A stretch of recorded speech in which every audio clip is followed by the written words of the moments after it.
자, 그러면 우리 다음 페이지로 넘어와서 교과서 45쪽을 함께 살펴보면서 먼저 고구려의 성장 과정을 함께 살펴보겠습니다. 자, 위와 전연의 침입 격퇴라고 되어 있습니다. 선생님, 고구려 이야기하다가 왜 갑자기 위랑 전연이라는 국가가 등장하죠? 발음 조심. 자, 위와 전연은 오른쪽 날개 쪽에 잘 나와 있듯이 중국에 있었던 국가입니다. 당시 중국은 여러 개의 국가로 분열되어 있었는데 그 여러 개의 국가들이 때로는 고구려를 침입하기도 하고 때로는 고구려가 이들 국가에 맞서서 영토를 획득하기도 했습니다. 그래서 여러분들은 이 이름들이 조금 생소하고 어려울 수 있겠지만 고구려와 대립했던 국가들이구나 라는 정도로 기억해 주시면 됩니다. 자, 궁금한 친구들은 오른쪽에 있는 날개 여러분이 자유롭게 읽어보시고요. 우리는 교과서 본문을 보다 꼼꼼히 함께 읽어보도록 하겠습니다. 3세기경 고구려는 위의 침입으로 수도가 함락되고 국왕이 피신하는 일까지 겪었다. 그러나 고구려는 위의 군대를 격파하고 국력을 차츰 회복한 후 중국의 혼란을 틈타 다시 대외 평창을 꾀하였다. 3세기경에는 고구려가 때로는 중국에 침략당하기도 하고 함락당하기도 하고 때로는 이 군대를 격파하기도 하면서 점차 대외 팽창, 즉 성장해 갔구나 라고 기억해 주시면 좋겠습니다. 마저 읽겠습니다. 4세기에는 낙랑군을 점령하고 이 낙랑군은 중국의 한나라가 세웠던 4개의 군현 중에 하나였습니다. 낙랑군을 점령하여 중국의 군현 세력을 몰아내고 요동 지역으로 진출하여 전연이라는 나라와 대립하였다. 그러나 전연의 침입으로 수도가 함락되고 수많은 백성이 포로로 잡혀가는 위기를 겪게 되었다. 자, 우리 교과서 읽으면서 자꾸 몇 세기 이런 이야기가 나오는데 이 세기에 대한 개념만 간단하게 잡고 가겠습니다. 이 세기는 시기를 구분하는 100년 단위로 시기를 구분하는 말인데요. 예를 들면 0에서 99년은 1세기입니다. 그리고 100년부터 해서 199년까지는 2세기입니다. 그러면 우리가 오늘 함께 읽었던 바로 이 3세기는 그렇죠. 200년부터 해서 299년까지를 3세기라고 이야기합니다. 그러면 조금 센스 있는 친구들은 이 규칙성을 찾아냈죠. 그쵸? 바로 이 100의 자리에다가 1을 더해서 그 세기를 붙이면 됩니다. 자, 그럼 문제. 오늘은 2020년, 오늘이래. 요즘은 2020년. 2020년은 몇 세기죠? 그렇죠. 요 100의 자리에다가 1을 더해서 바로 21세기라고 부르면 됩니다. 그러면 질문 하나 더. 1998년. 이건 몇 세기? 그렇죠. 요 19에다가 1을 더해서 20세기라고 기억해 주시면 됩니다. 요 세기 개념은 헷갈리는 친구들이 조금 있는데 한번 정확하게 기억해 놓으면 그 다음부터는 헷갈릴 일이 없어요. 그러니까 이렇게 요 100의 자리에다가 1을 더한 것이 세기다라는 거 기억해 주시면 되겠습니다. 자, 그러면 우리 교과서 45쪽 중국과 대립했던 고구려의 모습까지 같이 살펴봤고요. 계속해서 다음 쪽으로 넘어가겠습니다. 오늘 마지막 이 부분만 배우면 끝이 납니다. 다음 쪽으로 넘어갈게요. 교과서 46쪽입니다. 자, 교과서 46쪽에 크게 전체적으로 한번 살펴보면 단락이 2개가 있어요. 하나는 백제와의 대립의 단락, 하나는 소수림왕의 집권 체제 정비의 단락입니다. 요게 크게 2가지인데 이 2가지 큰 내용들이 정말 중요한 내용입니다. 이 내용을 읽기에 앞서서 작은 소제목부터 한번 보고 갈게요. 중앙 집권 체제를 정비하다. 조금 센스 있는 친구들은 느낌이 딱 와야지. 여기서 말하는 중앙, 국가의 중앙은 누구를 말하는 거죠? 그렇죠. 왕을 말합니다. 왕에게 권력이 점차 집중되면서 중앙 집권 체제, 즉 오늘날 우리가 왕국이다 라고 이야기하는 중앙 집권 국가의 모습을 띠게 됩니다. 중앙 집권 국가의 모습을 띤 고구려가 어떤 모습을 하고 있을지 우리 교과서를 읽어가면서 하나씩 살펴보도록 하겠습니다. 첫째, 백제와의 대립. 전현이 멸망한 후, 전현 앞에서 봤던 중국의 국가 이름입니다. 고구려는 전진이라는 나라 이름입니다. 역시 전진과 우호 관계, 우호는 좋은 관계, 사이가 좋아. 아까 전현과는 별로 안 좋은 관계였지만 이번엔 전진과는 좋은 관계를 맺으며 중국과의 관계를 안정시켰다. 그리고 남쪽으로 진출하려고 하였으나 남쪽에는 어떤 국가들이 있었죠? 그렇죠. 이 제목에서 힌트를 얻을 수 있죠. 신라, 백제 이런 국가들이 있었죠. 이 과정에서 백제와 맞서게 되었다. 그쵸. 남쪽에 있는 백제와 맞서게 되죠. 백제는 가야 그리고 외 세력과 손을 잡고 고구려를 견제하였다. 당시 있었던 백제는 가야랑 외라는 국가와 손을 잡고 고구려를 견제하려고 하였습니다. 고구려는 백제를 공격하여 남쪽으로 진출하기 위한 교두보는 다리라고 생각하면 됩니다. 남쪽으로 진출하기 위한 다리를, 그 거점 지역을 확보하려고 하였다. 그러나 고구려는 백제 근초고왕의 공격으로 고국 원왕이 전사하는 국가적 위기를 맞게 되었다. 자, 여기서 중요한 내용이 여러 가지 나오는데요. 첫 번째로 고구려와 대립했던 국가는 백제, 가야, 외가 있구나 라는 내용 알 수 있고요. 고구려는 남쪽으로 진출하려고 했는데 성공했다, 실패했다? 실패합니다.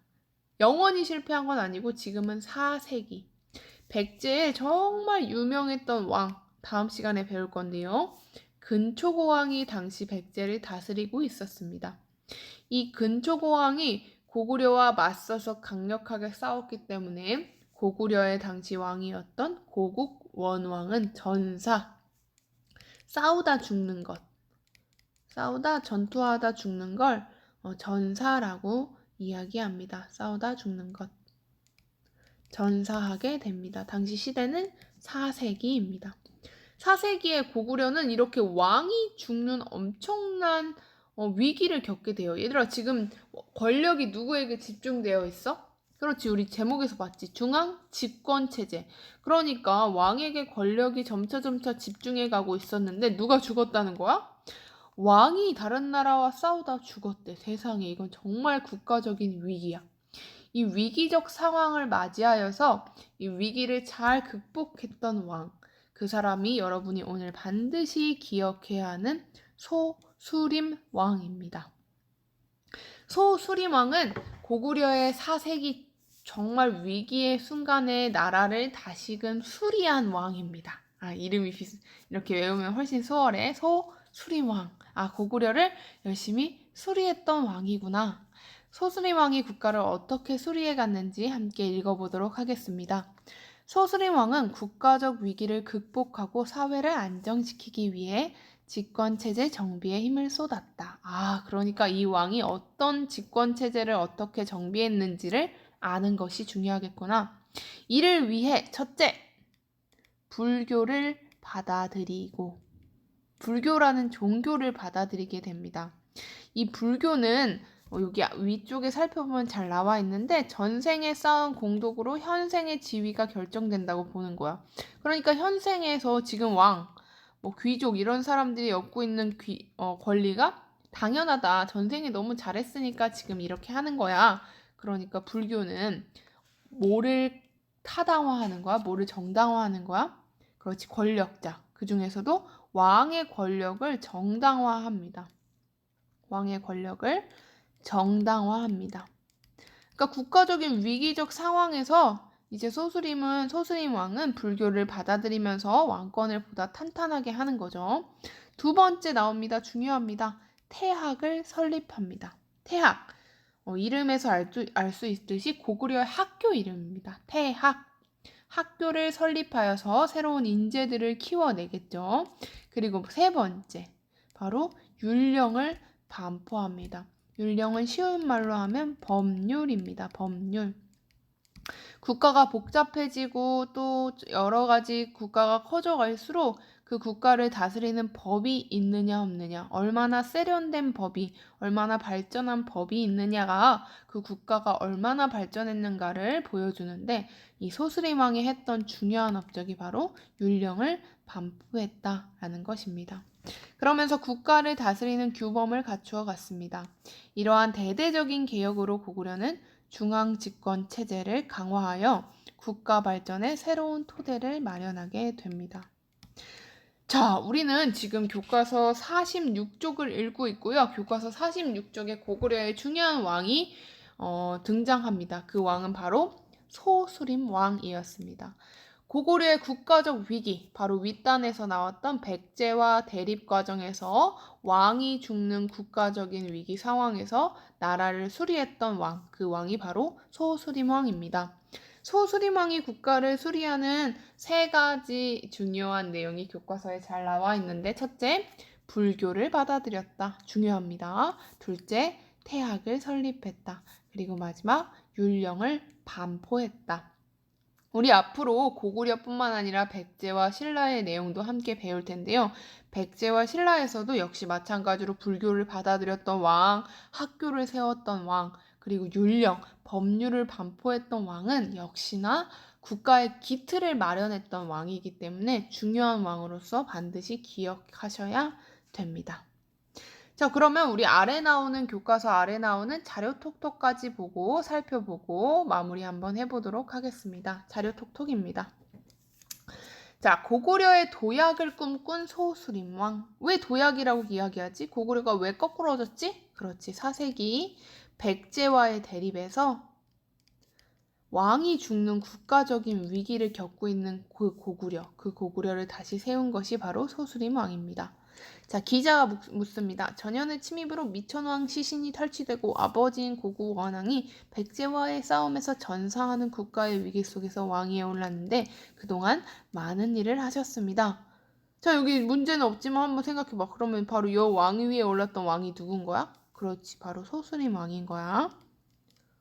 자, 소수림 왕이 답합니다. 그렇습니다. 즉위한 후 곧바로 기억을 받아들였습니다. 이는 혼란한 사회를 종교로서 안정시키고, 소수림 왕이 받아들였던 종교, 기억은 뭐야 얘들아? 그렇지, 불교입니다. 더불어 왕실의 권위를 높이기 위함이었습니다. 왜 왕실의 권위를 높여주지, 불교가?